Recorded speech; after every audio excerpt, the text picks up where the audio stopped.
Yes, Cowboy Addy, here to talk about Doctor Who, The Magician's Apprentice. Oh, and I seem to put my background in the wrong place. Let's fix that. There we are. The TARDIS is now, as it should be, slightly to my right. Right, let's get the big thing, the elephant in the room, the TARDIS in the room out the way.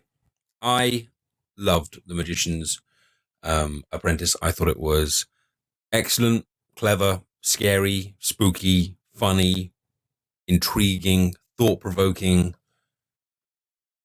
and I think, and you can disagree with me, we can debate it, I think it's one of the best season openers we've ever had. And I was thinking back through all the different season openers, and I think it's my favourite.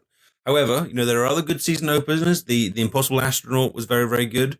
Rose had its moments, although I wasn't so keen on the whole, Rose swinging across and whacking in the back. But, I think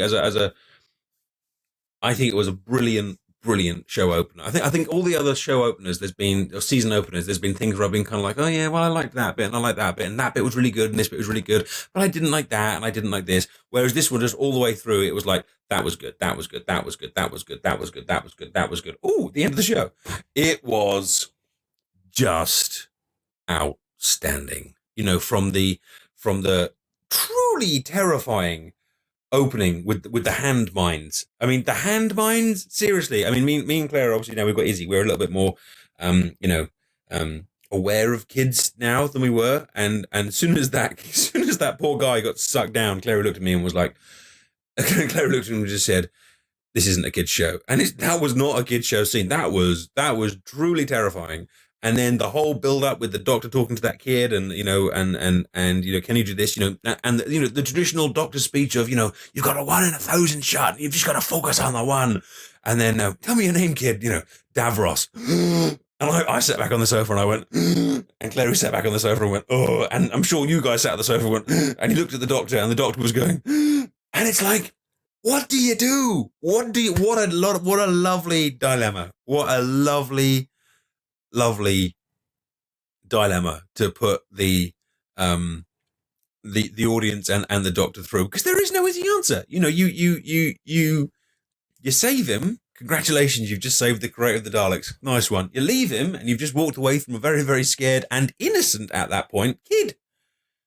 It was a moment. It was a moment, and and it fits in brilliantly with the last season's theme of, tell me, Clara, am I a good man? Because what does a good man do in that situation? And because I watched a few of last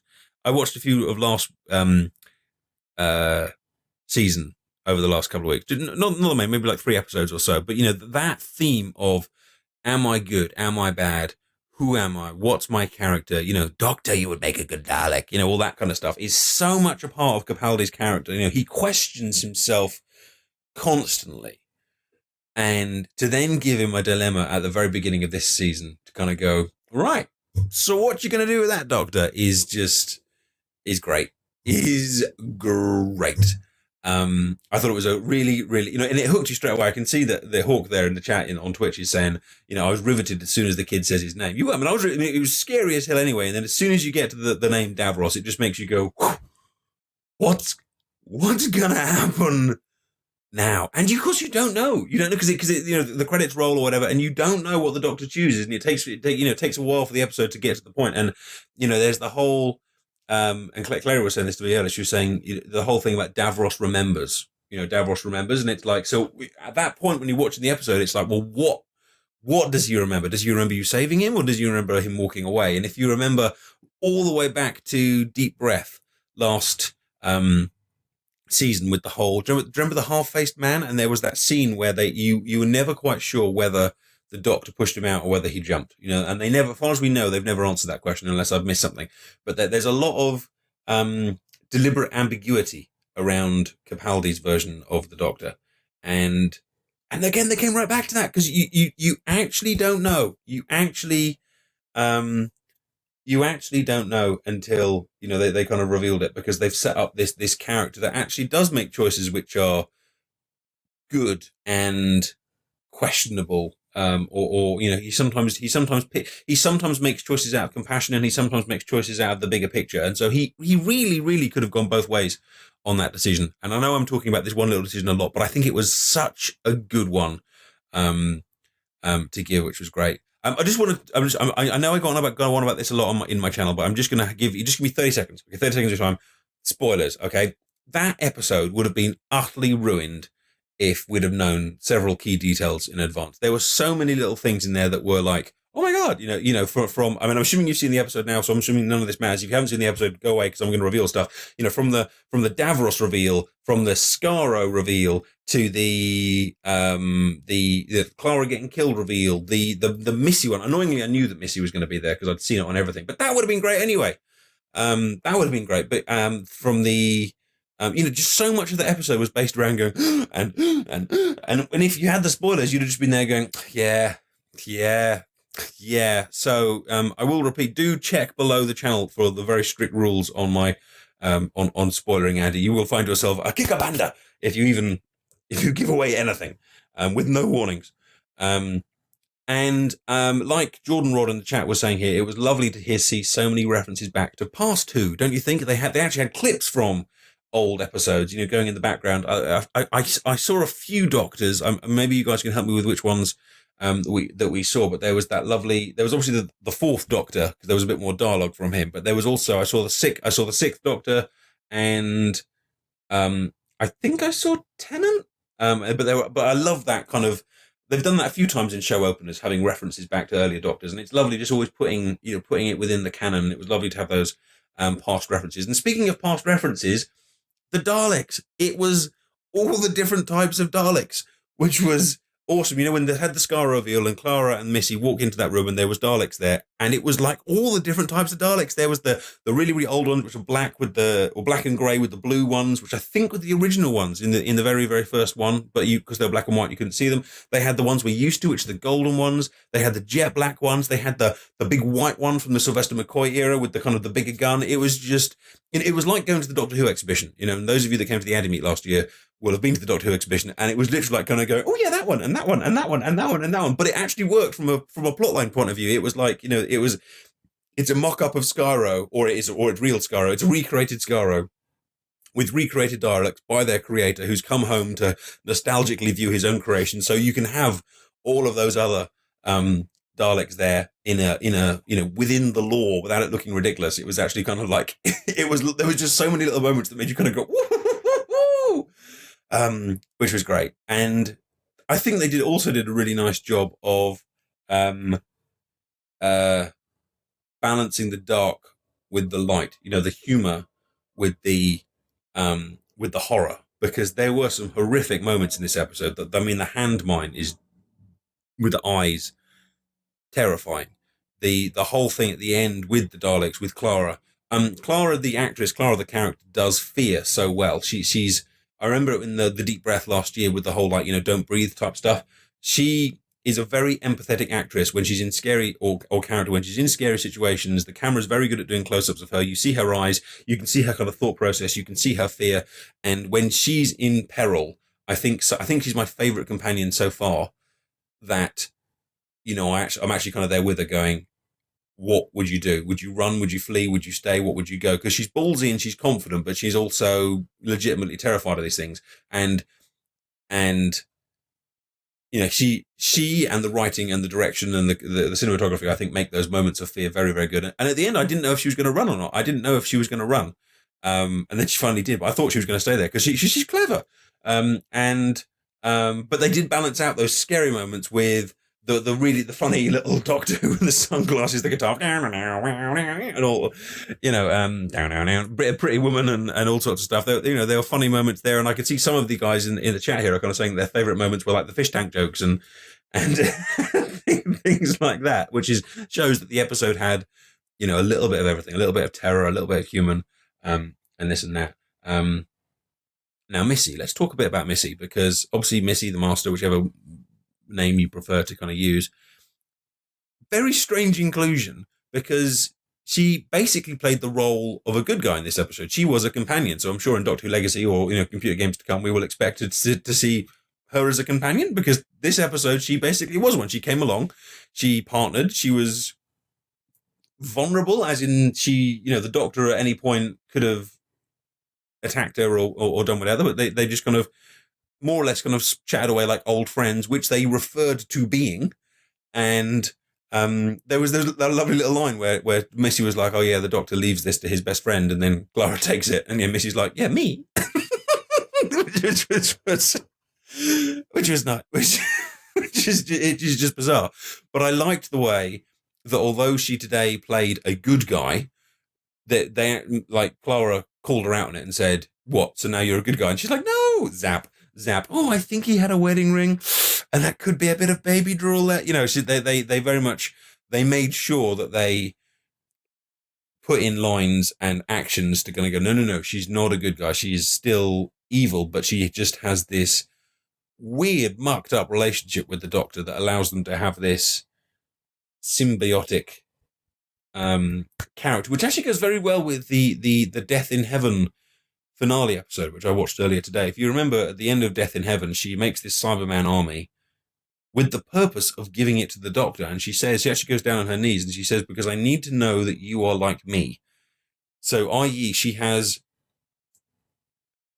her master has a need to be appreciated by the Doctor, or at least identified with the Doctor, a lot more than the previous incarnations, because a lot of the previous ones have been more about, just kill the Doctor, don't care about him. But she actually has some sort of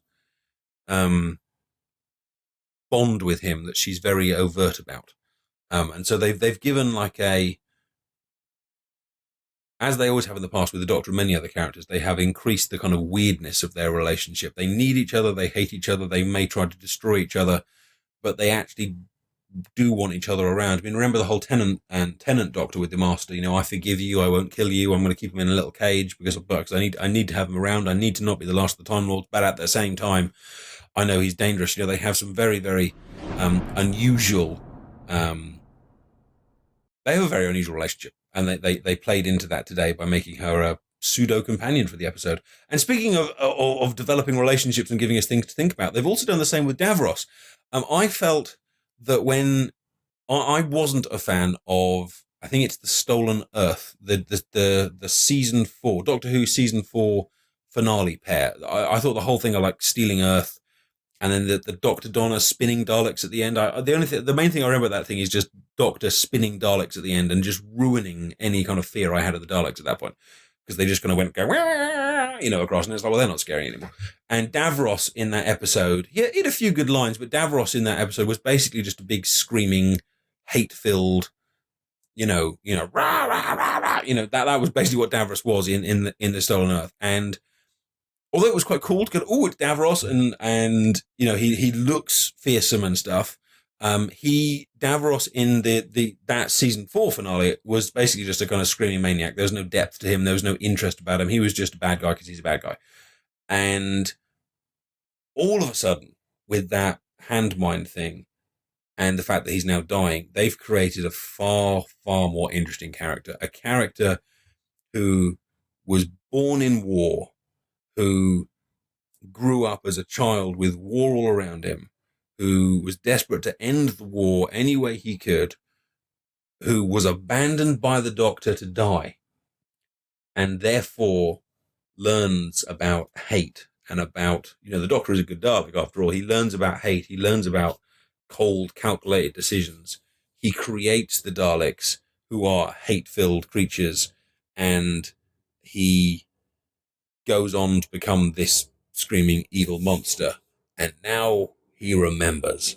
Because again, Davros, now has, just like the Master, also has a relationship with the Doctor. Now, he seems to have the Doctor at his childhood, and also he has a connection with the Doctor at his end. So it maybe, if last season was all about the Doctor's character, then maybe this season is going to be about the Doctor's relationships. Just putting it out there. Who knows where they're going to go in episode 2 and episode 3, but they've certainly set up so far, the Doctor's connection with the Master, what's it all about? The Doctor's connection with Davros, what's it all about? Where is it going? And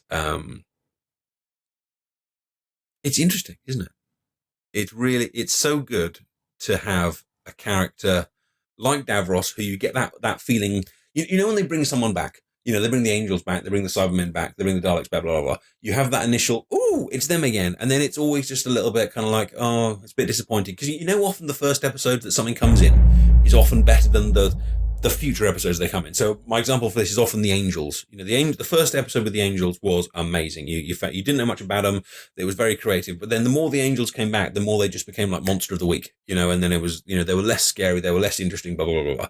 Here's one of the few occasions where they've taken an old enemy, Davros, brought him back, and he's more interesting. It's like the original Dalek episode, Christopher Eccleston. I know that was kind of the first time we'd seen them in the reboot, but, they brought back an old enemy and made them fresh again. And I think they've really done that with Davros, made him fresh again. We're interested in Davros, not just like how's the Doctor going to beat him, but we're interested in his motivations, his characters, and so much in this episode. What's going to happen next? I mean, I don't think any of us for a minute are kind of going, well, that's the end of the Master, and that's the end of Clara. But it's possible, and but we are kind of more going, well, where are they going to go with this? Where does this end up? Doctor Who, it's timey-wimey, it's wibbly-wobbly. How is this going to kind of pan out in all sorts of possible different directions from this? So, my friends, there is probably loads and loads more we could talk about in this episode. It was really, really good fun. There are little things we can nitpick, which some of you guys have kind of commented on in your kind of comments. Some people have kind of said, well, why would the Doctor make a last will if he can in theory regenerate? How did the Doctor actually go back in time at the end of the episode if the TARDIS has been destroyed? There are some questions. I mean, hopefully some of these will be kind of explored and explained in the future. But I think for me, just sometimes, yes, there are nickety-pickety things. And I mean, if I had Spud on, or if I have Spud on in future episodes, I'm sure Spud will come on and be like, yes, well, there was a plot hole here and you can drive a car through it. And, I do understand people that want to be, I won't use the word pedantic because that implies a negative thing. People who need the lore of an episode to make sense within itself. I do get that. But I also like to be forgiving when I can see that an idea is good enough to overwrite like a logical jump. And yes, I know you can always put in little lines of dialogue to kind of fix it and things like that. But let's just sit back and enjoy a really good quality episode of Doctor Who that was a wonderful entry to a new series. And I can't wait for next week. So that's it. That's my Doctor Who review. If you agree with me, disagree with me, or have any more comments, you're welcome to chat away in the chat here or stick comments up on YouTube. And we await the conclusion of this story or the continuation of this story next time. It's awesome to be back here doing Doctor Who reviews with you. Hopefully we'll be doing it every Sunday night at about 8 p.m. And it'd be great if you could come along and join us. So it's a date. You have been fantastic, my friends. And you know what? So was the episode. And you know what? So was I. Take care. Goodbye.